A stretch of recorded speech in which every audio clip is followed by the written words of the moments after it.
Welcome to Samba Samba. Enjoy the video. First, create a calendar event file in ICS format using a simple text editor. Use plain text and save the file with the ICS extension. Add begin vevent and end vevent lines to mark the event block. Include UID, summary, description, location, and organizer fields in the event body. Format DT start and DTend in UTC or local time as YIMTHMs.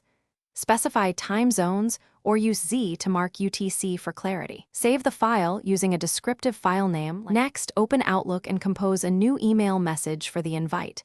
Add a clear subject that matches the event summary in your ICS file. Attach the ICS file to the message using Attach File in the ribbon. In the message body, instruct recipients to open the attached ICS file to add the event to their calendar.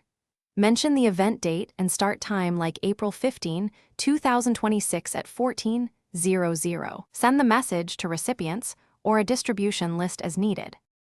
For a one-click add, upload the saved ICS file to a web server or cloud host. Copy the public URL and create an Add to Calendar link in your HTML email body using an anchor tag. Include target equals blank and rel equals noopener for security and proper behavior. Some email clients block remote links, so include instructions to download and open the attached ICS file as a fallback. Test the link in Desktop Outlook, Outlook Web, and Mobile Outlook to ensure it opens and adds the event correctly. Thanks for watching. Consider subscribing if we helped you.